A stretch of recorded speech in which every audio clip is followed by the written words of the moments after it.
Welcome to the very first K through 3 Literacy Network here at KVEC. If you have not signed in, I have a sign-in link in the chat. Please do that for me. And I would like to welcome now Miss Marsha Ward. She is with KDE this year. And so I just want to welcome her, and I want to thank her so much for doing this for us. She's going to be providing some updates from the literacy world at all around the state, or just anything that you may need to know. Marsha's here and she can help us with that. So thank you so much, Marsha. I'm going to turn that over to you. Okay, and just to make sure, so you can still hear me, correct? Yes. Okay, great. All right. So, like Pam said, my name is Marsha Ward, and I work with the KDE, that specifically the Office of Teaching and Learning, the Division of Early Literacy, and I am a state regional literacy director.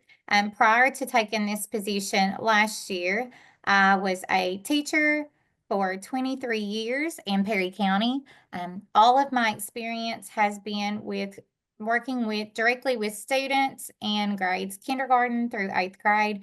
Most of my experience was spent with 3rd, 4th, and 5th, specifically 4th and 5th grade, all of it with literacy.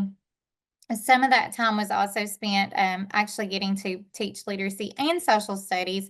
So I was one of those 5th grade teachers that taught 5th grade reading and also taught 5th grade social studies. So any of my teachers on here that are accountable, you understand how big of a task that can be.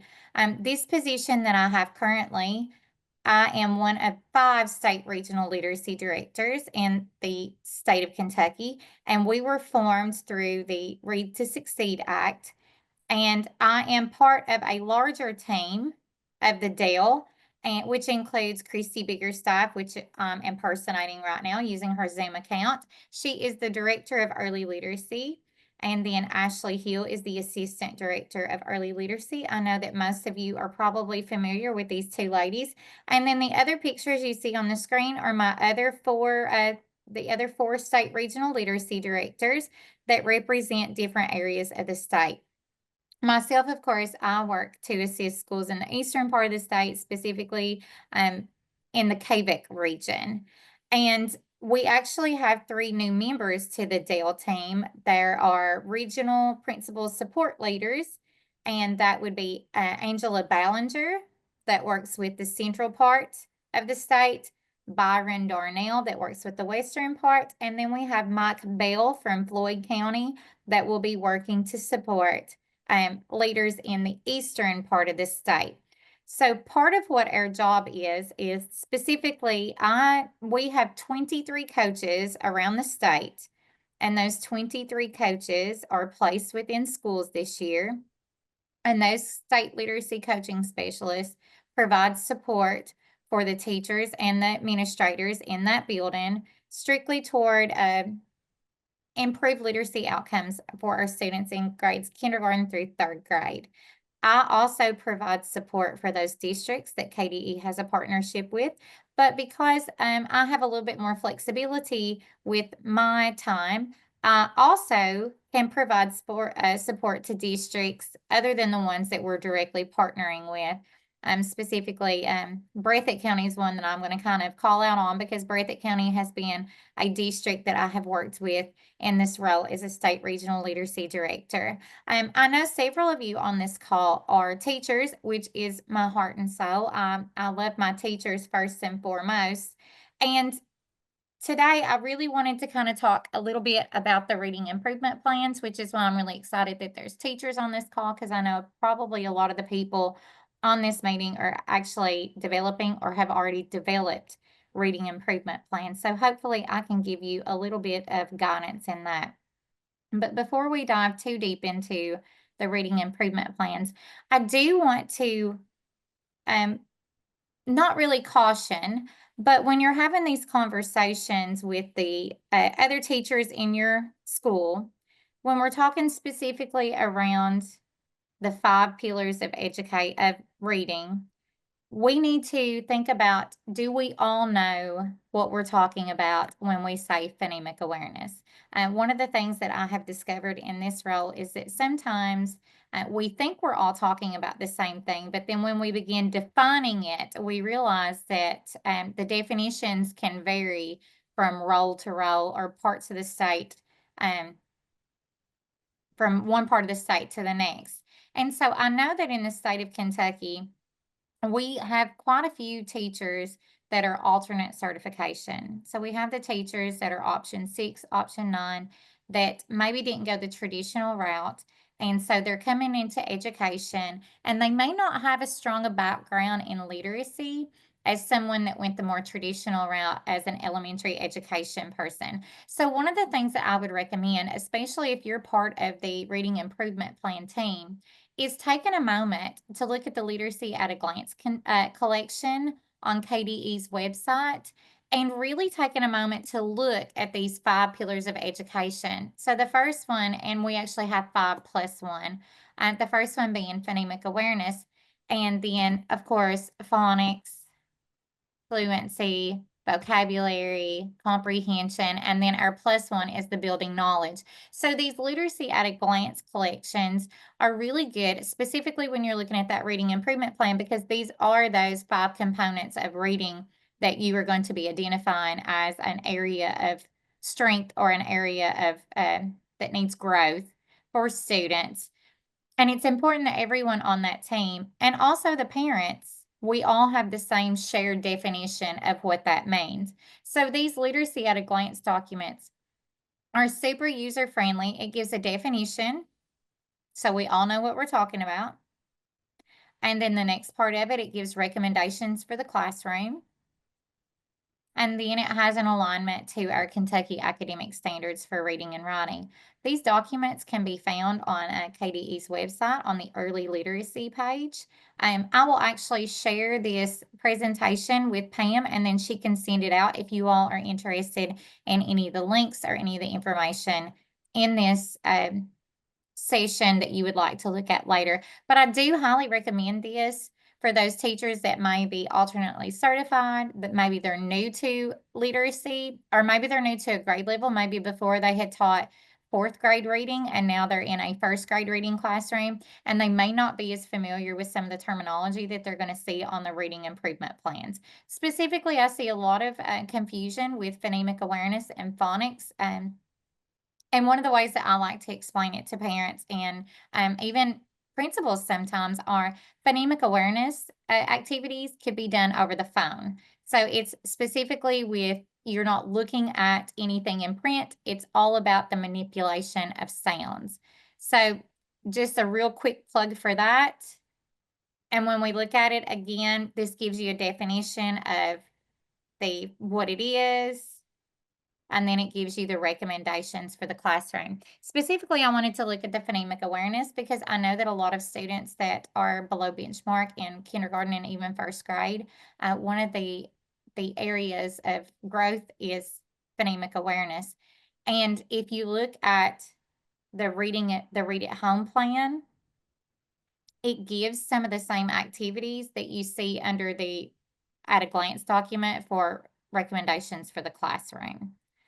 So speaking of that read at home plan, when you're looking at your reading improvement plans, I know a lot of schools are looking at either just had their first open house event, or maybe they're looking forward to the first open house event that's coming up soon.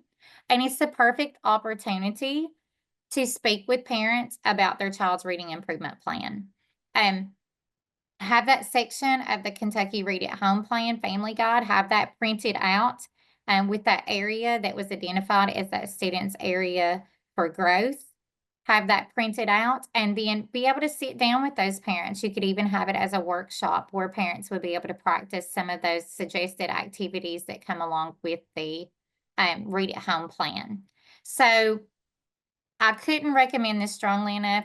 Just as a teacher, as an educator, I like to share this story. A few years ago, when my niece was in 1st grade, my mom had called me And she said, Marcia, I need you to come over here tomorrow and I need you to look at this paper that Allie brought home, Allie being my niece. And she said, she got a bad grade on this. And then there's something on there and I'm not really sure what it's talking about. And I said, okay, I'll look over it. And when I got over to my mom's house, it was a paper that there was a passage on there and it was a fluency assessment. I knew it was a fluency assessment because I recognized it. But the teacher had written a note that my niece Allie needed some additional practice in phonics and fluency. And my mom said, Marcia, I don't know what that's talking about, and I don't know what that is. And I think that sometimes we know what we're talking about. Um, and it's language that we use all the time, but maybe sometimes we don't think about it from the perspective of someone that's not in education. So these literacy at a glance documents, this read at home plan, these are documents that can help us give these parents directions. Now, of course, with that being said, we all know that there are some parents that they won't do anything. But there's a lot of our parents out there that they would be willing to do whatever they can. It's just that they don't know what to do. So can't recommend this enough. I think it's one of the most important parts of the reading improvement plan is getting everyone on the same page. And so speaking of reading improvement plans, this is where I have to say, I am not the KDE police. There will never be a time when someone is going to come to your school and ask to see your reading improvement plans for your students. That's not going to happen. We don't check them. I will never ask to see a reading improvement plan from anyone unless someone asks me to look at it. So I don't necessarily want this to be something that schools look at as a compliance piece. But this is something that kind of helps everyone to understand, hey, this student is struggling. This is the specific area that they're struggling. And now we all know what the area is. And here's what we're all going to do um, to meet the needs of that student. I've worked with one district, Ashland Independent, and they actually took the KDE's reading improvement plan template and they added a section at the end in the notes, and it was next steps for the reading improvement plan team. And so they would type out exactly what the next steps were that the team was going to take. And then there was a place where it said parents next step. And so it was just kind of a way for everyone to put some skin in the game and say, okay, this is what I'm going to do to help this student to make that accelerated growth. So again, reading improvement plans, let's think about what the true purpose of them are. And the true purpose is to make sure that everyone has eyes on students that are struggling, and we know what they're struggling in. And then it becomes easier to have those conversations with parents later on if you've already had all of these conversations before about areas that that student is weaker in and the strengths that they have. So who needs a reading improvement plan?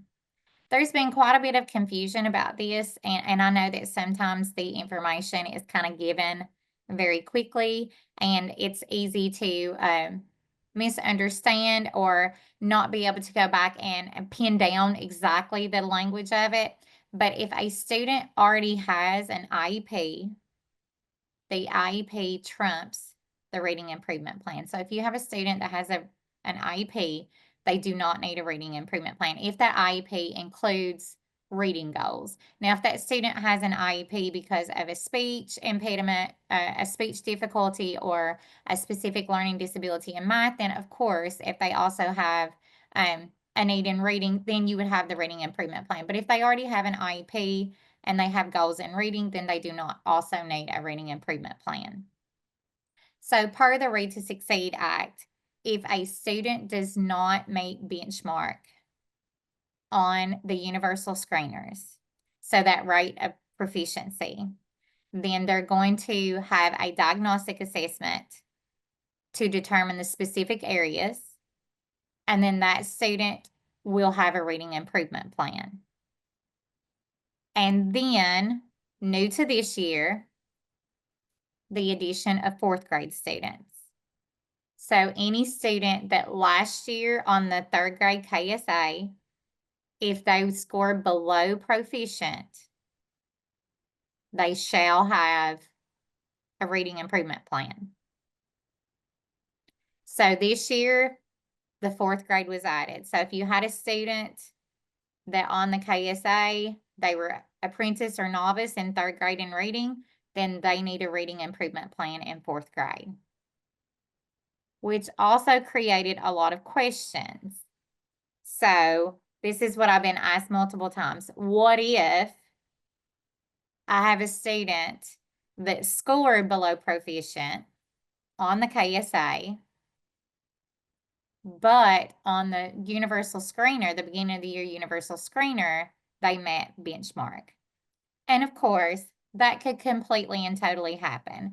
We know that sometimes things happen in a student's life that maybe they don't score as well on a KSA that we would expect for them to perform, or maybe they perform much better on a universal screener than we would expect them to perform.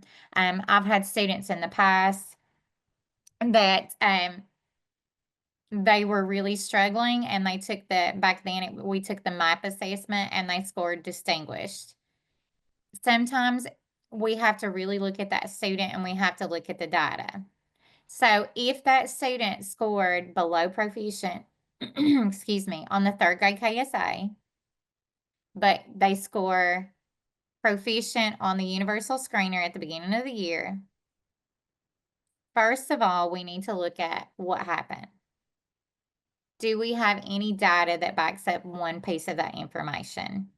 So if that student scored apprentice on the KSA, was it a very high apprentice that they were very close to being proficient? Had previously in third grade on their universal screeners, when they took those 3 times last year, had they scored in the proficient range or above the entire year? And so we're looking at that KSA at the end of third grade, and we're going, that's kind of surprising, or, oh, I think they were sick that day, or whatever.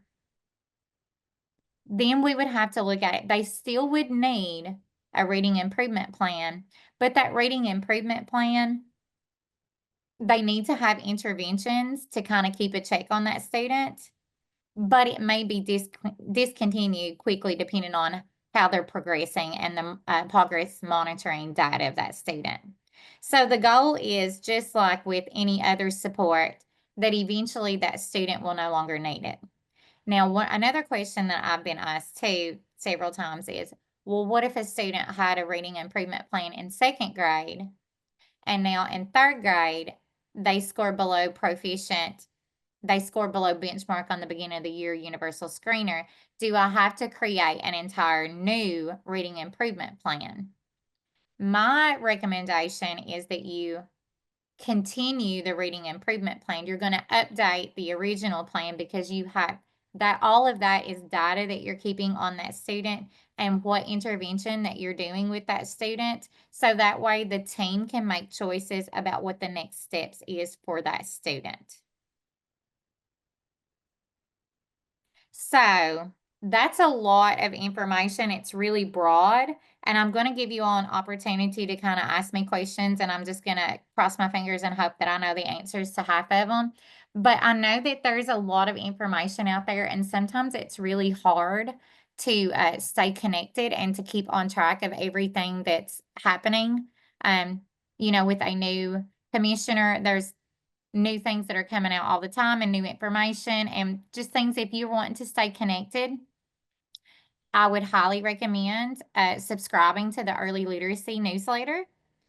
And you get that once a week. It's got lots of great information in it about upcoming professional learning opportunities, new guidance, new documents that are housed in the Division of Early Literacy's website.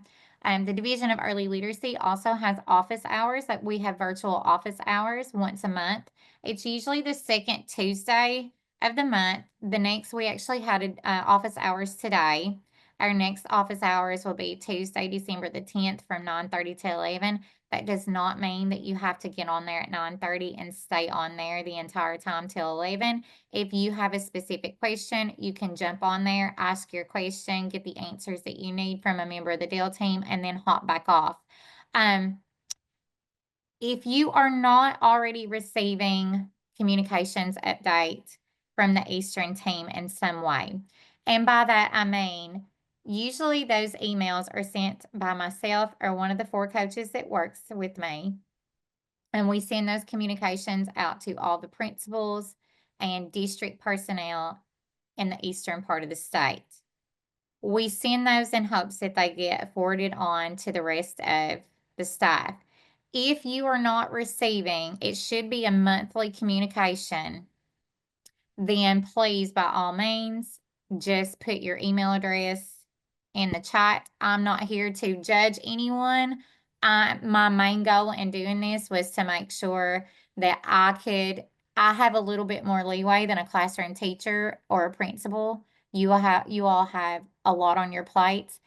And I take the time to go through KVEC and KEDC opportunities for professional learning. I find those anything that's applicable to literacy. I include those in the email updates, office hours. If there's new announcements or changes made, I always announce those. This last communications included information about the 2 competitive grants that are being offered.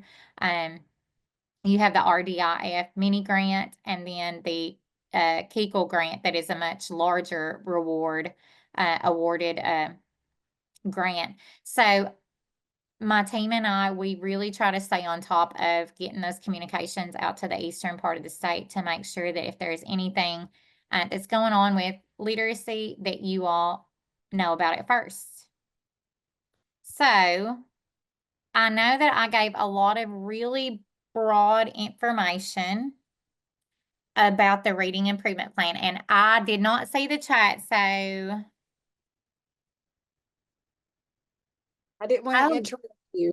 so Danielle, that is amazing, and I think that that really speaks to how that if you can get the parents, a lot of parents, they want their child to succeed, but they just don't know what to do. So getting that reading improvement, that read at home guide that actually gives them the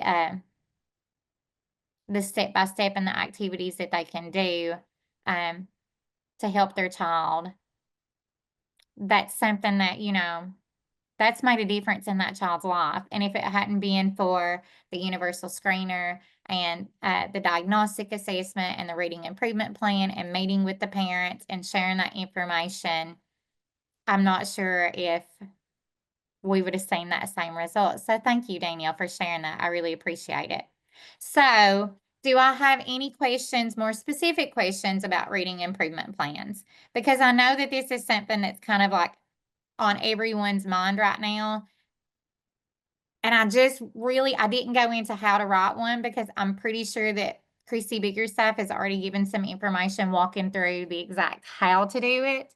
But is there any other questions about the reading improvement plans that you all just have a burning desire to know?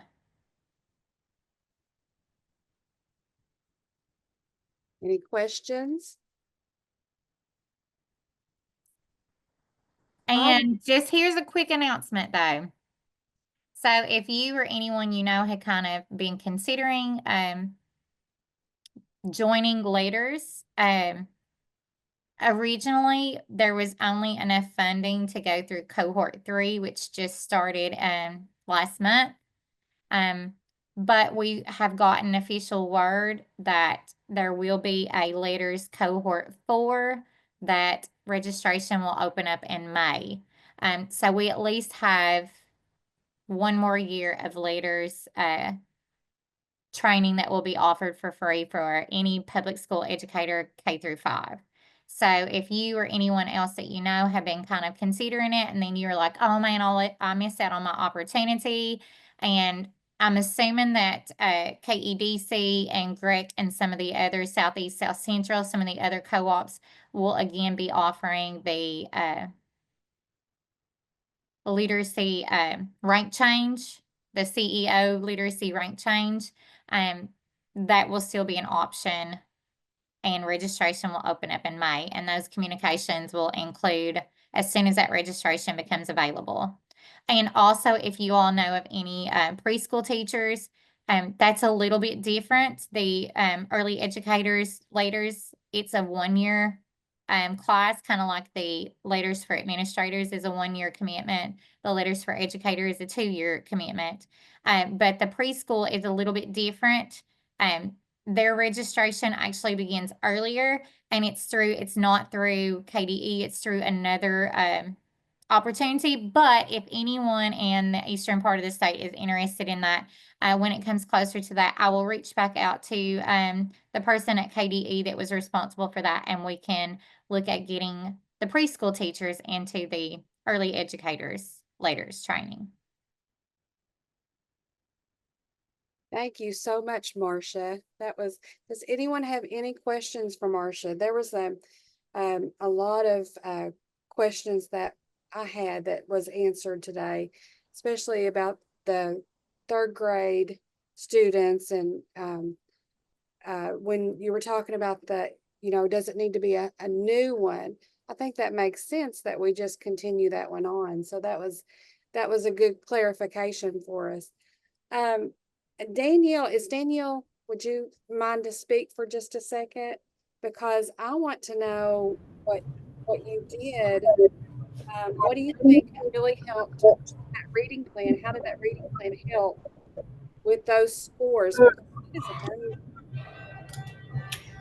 So what we did was we used the state's reading improvement plan template, and then we use Map Fluency. So if you use Map Fluency, I mean, it pretty much lays out the exact area that they need to work on.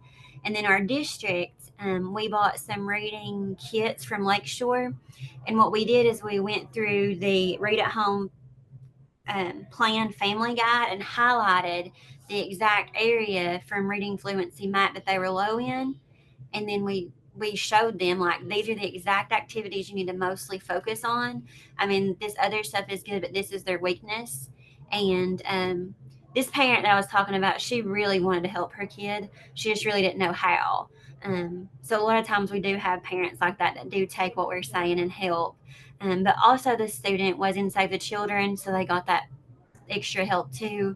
Um, and it was something we really focused on in RTI with the teacher and working on that specific area that Map Fluency pinpointed.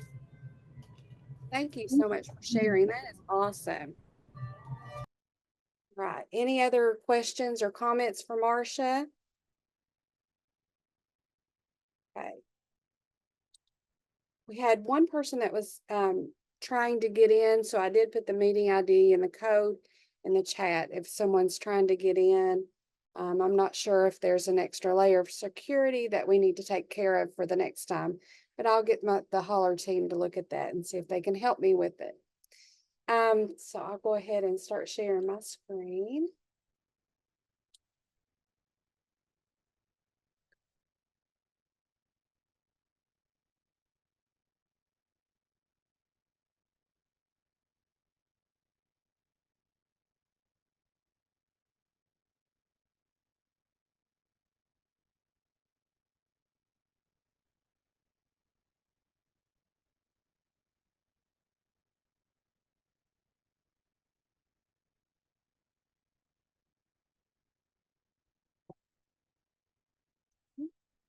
And again, this is our very first KVEC literacy network. So I'm so excited for K through 3.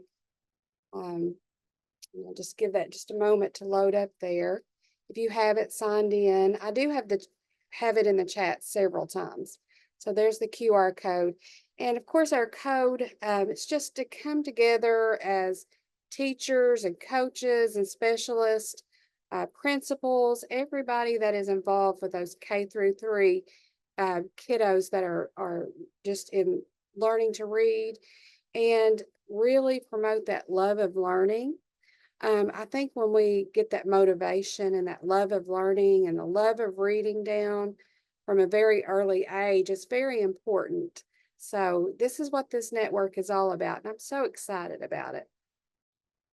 All right, so our network meeting schedules are, of course, today's date, November the 12th, and I tried to schedule it for every second Tuesday. So our next one will be December the 10th, and then the January the 14th, February the 11th, and March the 11th. Okay, and there's Marsha's beautiful picture there in her title. If anybody needs anything, please reach out to Marsha or me or anybody here in the region that can help. And there's several people that just really are just great people in the field of early literacy that want to help you. So, and want to help each other. I love to hear ideas. It's all about just bouncing those ideas off of each other because it's really all about the kids. So this is just a little fun thing, and you can drop this into the chat for me. I wanted to kind of break it up a little bit because I know it's after school and it's almost Thanksgiving.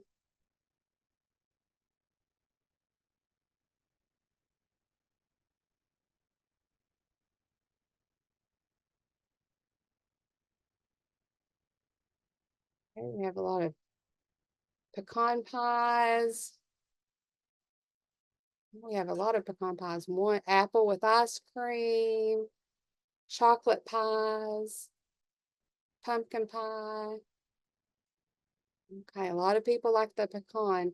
Is there one on there? Does anybody have one that I didn't put in there that may be a favorite?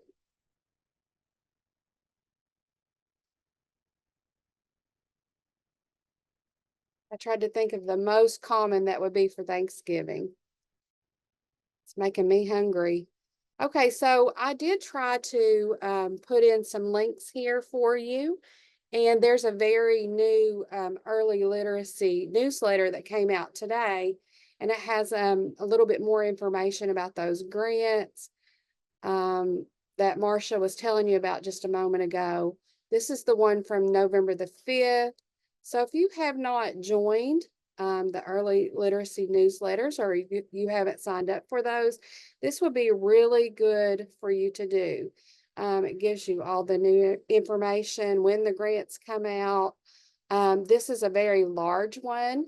This is over almost $55 million that have come out for the state of Kentucky. And if you want to take a look at that, look at the RFA. There it is in the competitive grants webpage. You can click on that. Also, it talks a little bit about the diagnostic assessment submissions. So this is a really good place to go. Now, also the RDIF, the Reading Diagnostic Intervention Fund, is due really soon. But if you have not looked at that, you need to do that if that's something. If you need materials for your intervention or if you really need to go in there and look at that RFA. Back to, I did want to show you this as well.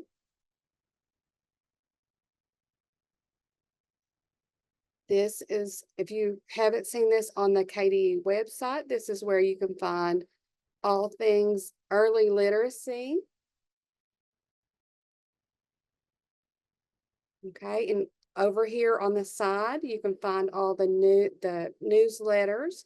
And this is the one that came out today. This has a lot of good information about the grants that are now available. There's two big ones for reading intervention right now. So if you want to go in there and look at that, I highly encourage you to do that because, you know, we need those materials. So you know, this is the place for you to go, and all this will be available for you. I will send out a participant folder and you can have all of these links.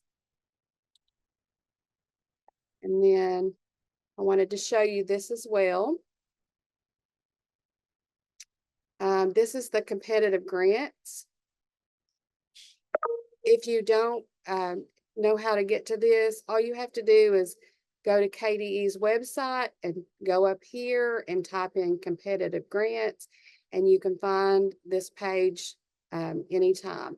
And it gives you all the new ones. This is the Comprehensive Literacy Grant. Here's the RDIF that we were talking about. There's lots of different supports here, Q&As.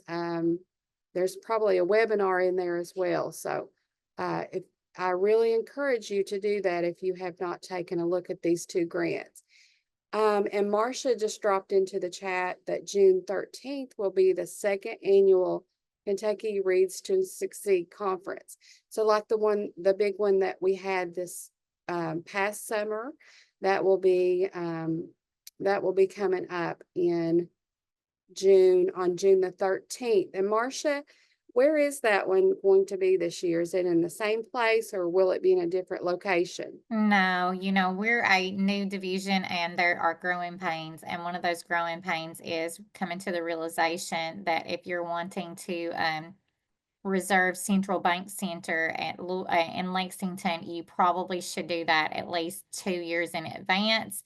We looked up last year and there was a cancellation, which is why we were able to have it at Central Bank. This upcoming June, it will be held in Louisville.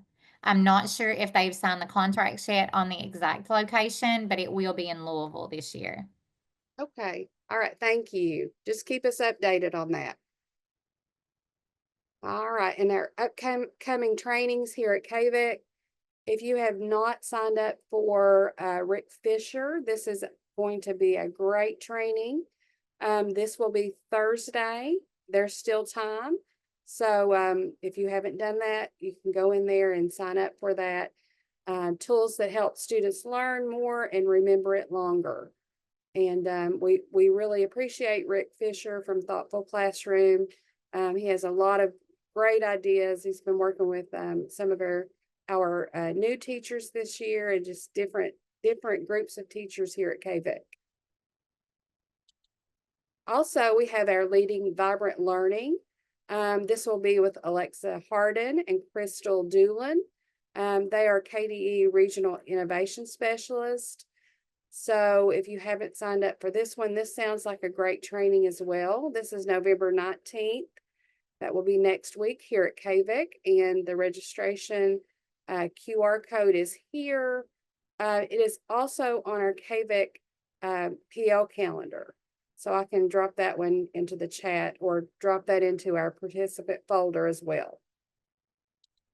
All right, so that is all I have for today.